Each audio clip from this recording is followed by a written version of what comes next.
Olá, sou o Dr. Mahadevan, tenho comigo a doutora Andrea Dreyfus e vamos falar sobre a abordagem à dispneia moderada. Nesta palestra, abordaremos os seguintes tópicos: a posição adequada para pacientes com desconforto respiratório. Como fornecer oxigênio suplementar a esses pacientes. Como reavaliar a condição do paciente e determinar se suas intervenções estão funcionando. E, por fim, perigos evitáveis e problemas de segurança. Os 3 pontos principais para o manejo do paciente com dispneia moderada são o posicionamento adequado do paciente, o fornecimento de oxigênio suplementar e a reavaliação do paciente para decidir se ele precisa de intervenções adicionais. A abordagem tradicional para pacientes com desconforto respiratório é colocá-los em posição vertical. Doutora Andrea, por que pacientes com falta de ar parecem se beneficiar dessa posição? Pacientes com falta de ar tendem a preferir sentar-se em posição vertical, pois geralmente podem maximizar os volumes pulmonares e melhorar a troca de ar. Em pacientes que respiram por conta própria, apresentam hipóxia e risco de infecções pela Covid-19, surgiu uma nova abordagem para o posicionamento do paciente, especificamente colocando os pacientes em decúbito ventral, o que significa que o paciente deve virar de bruços. Doutora Andrea, existe precedente para colocar pacientes díspnecos em decúbito ventral? Curiosamente, sim. Foi demonstrado que a pronação desperta diminui as taxas de intubação e melhora os resultados em pacientes com SDRA. Os protocolos típicos incluem 30 a 120 minutos na posição prona, seguido pela posição de decúbito lateral esquerdo, depois a posição de decúbito lateral direito e, em seguida, de volta à posição vertical. Exatamente. Normalmente, você começará a ver os benefícios da nova posição em 5 a 10 minutos. E é importante não manter nenhuma posição se a respiração e o conforto do paciente não melhorarem. Em um estudo recente conduzido em Nova York, o epicentro das infecções pela Covid nos Estados Unidos, foram examinados 50 pacientes com uma saturação mediana de oxigênio de 80% na apresentação. Após a administração de oxigênio suplementar, a saturação mediana de oxigênio melhorou 84%. Então, eles ainda estavam hipóxicos, apesar do oxigênio suplementar? Sim, exatamente. Eles ainda estavam hipóxicos após as terapias tradicionais para hipoxemia. Mas, surpreendentemente, 5 minutos depois de assumir a posição prona, suas saturações de O2 melhoraram até 94%. Portanto, o posicionamento da pronação precoce foi simples e eficaz no tratamento da hipóxia nesses pacientes com infecções de Covid-19. Após posicionar o paciente com dispneia moderada, o próximo passo é administrar oxigênio suplementar. Se os pacientes apresentarem desconforto respiratório, hipoxemia ou presença de choque, administrem de imediato a terapia de oxigênio suplementar. Não há contraindicações absolutas para a administração de oxigênio suplementar. A oxigenoterapia suplementar é ineficaz para pacientes que não respiram. Um paciente que não estava respirando precisa de ventilação com bolsa e máscara seguida de intubação endotraqueal. Existem 3 requisitos para administrar oxigenação suplementar. Primeiro, uma unidade de oxigênio, como uma fonte de parede de tanque de O2 ou concentrador de oxigênio, um regulador de pressão com um medidor de fluxo. E um dispositivo de distribuição, como uma cânula nasal, máscara facial simples ou máscara de oxigênio com reservatório. Um cilindro de oxigênio ou uma unidade de parede irá administrar oxigênio de 99 a 100%, enquanto a porcentagem de oxigênio proveniente de um concentrador de oxigênio portátil pode variar, mas geralmente é maior que 90%. O regulador de pressão controla a pressão que sai de um cilindro de oxigênio. O fluxômetro controla a taxa em que o oxigênio flui. As taxas de fluxo podem ser definidas de 1 litro por minuto a 25 litros por minuto. A taxa de fluxo exata dependerá do tipo de dispositivo de administração utilizado. Este é um fluxômetro com compensação de pressão conectado a uma unidade de oxigênio de parede. A taxa de fluxo de oxigênio pode ser ligada ou desligada ou ajustada girando o botão no fluxômetro. Uma bola flutuante sobe ou desce com base no fluxo de oxigênio. E a taxa de fluxo máximo é de 15 litros por minuto. Abordaremos 3 dispositivos de aplicação: a cânula nasal, a máscara facial simples e a máscara de oxigênio com reservatório. Com a cânula nasal, o oxigênio é fornecido por meio de dois pequenos pinos inseridos nas narinas.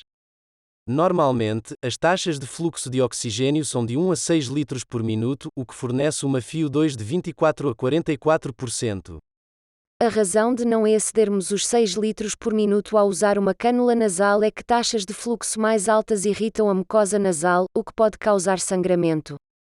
Se formos usar uma cânula nasal durante um longo período de tempo, considere o uso de um umidificador de oxigênio. A máscara facial simples tem entradas em cada lado que permitem que o ar ambiente seja aspirado durante a inalação e misturado com o oxigênio fornecido à máscara. Em taxas de fluxo de 6 a 10 litros por minuto, uma máscara facial simples pode fornecer uma FiO2 de 40 a 60%.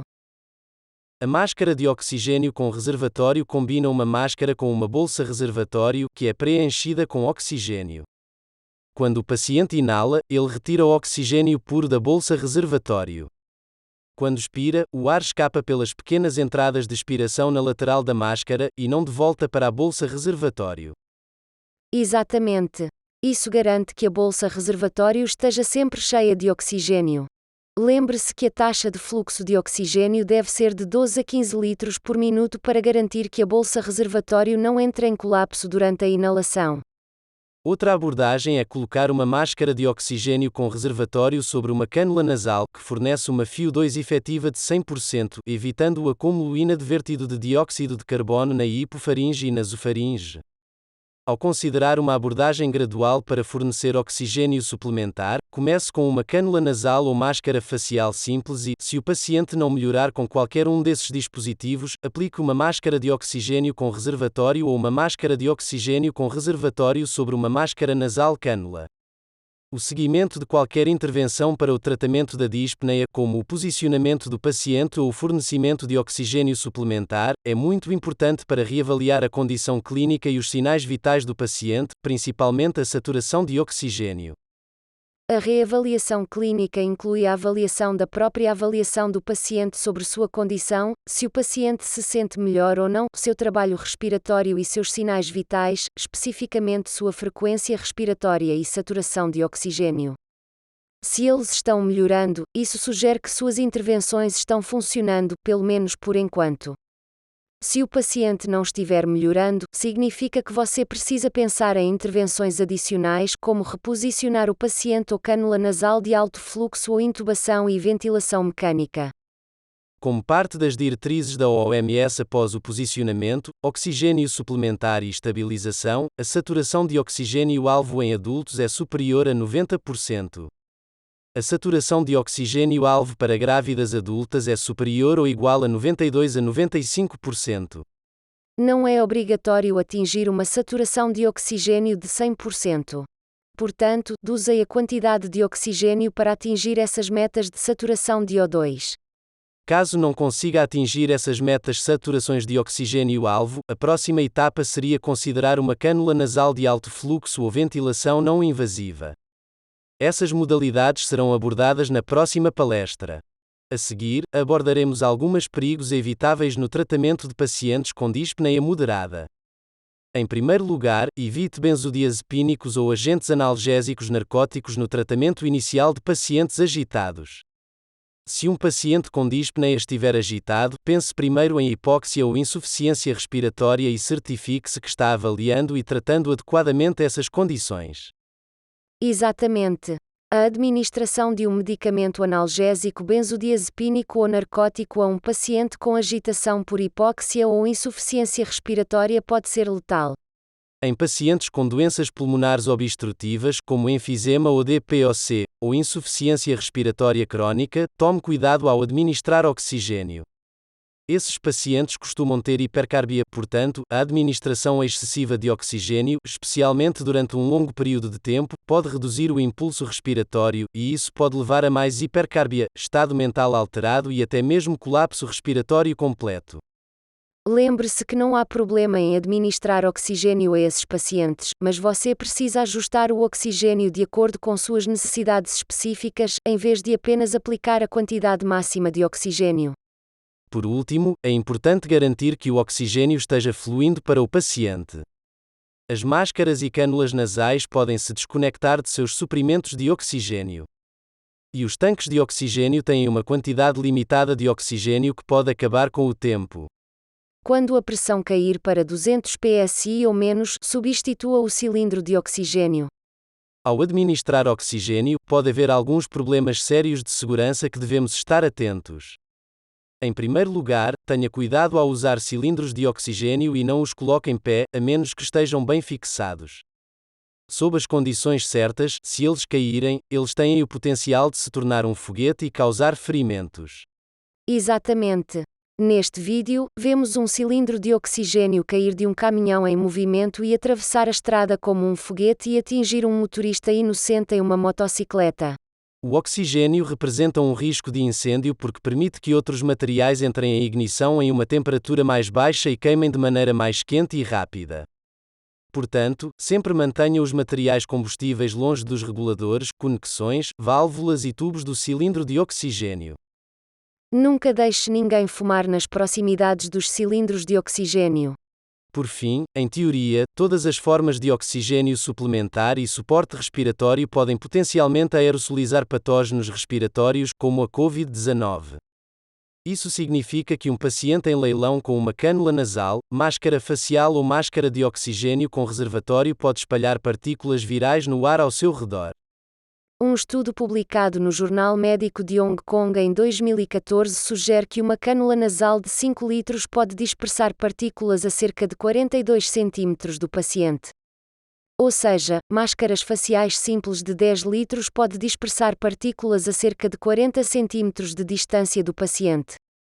E que as máscaras de oxigênio com reservatório de 12 litros pode dispersar partículas a cerca de 10 centímetros do paciente. Em outro estudo de 2020, descobriu que a dispersão de partículas era de 11 a 12 cm para uma máscara simples de 15 litros e de 25 a 27 cm para uma máscara de oxigênio com reservatório de 10 litros. Então, qual é o objetivo de todos esses estudos? Bem, em primeiro lugar, isso não significa que não devamos administrar oxigênio suplementar aos nossos pacientes com dispneia. A lição que podemos aprender com esses estudos é que há potencial para dispersão e que precisamos tomar as medidas necessárias para proteger a nós mesmos e aos nossos pacientes. Outro estudo recente que modelou a velocidade do fluxo de gás exalado descobriu que uma máscara cirúrgica padrão bem ajustada pode reduzir significativamente a aerosolização quando colocada sobre cânulas nasais de baixo ou alto fluxo.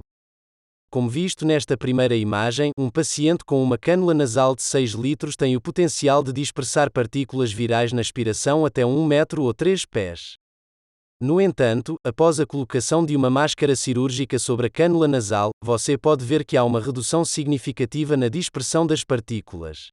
Por esta razão, considere colocar uma máscara cirúrgica sobre qualquer paciente que esteja recebendo oxigenoterapia por cânula nasal para reduzir significativamente o grau de dispersão das partículas virais da aspiração. Em suma, a abordagem de um paciente com dispneia moderada inclui posicionamento, principalmente em prono, o que pode salvar a vida do paciente. Em seguida, oxigênio suplementar, começando com a cânula nasal ou máscara simples e progredindo para uma máscara de oxigênio com reservatório. Depois, reavaliar o paciente para garantir que esteja respondendo a essas medidas. Esteja ciente dos perigos potenciais, como não monitorar pacientes com DPOC com oxigênio de alto fluxo e, finalmente, estar ciente da dispersão de diferentes formas de oxigênio suplementar.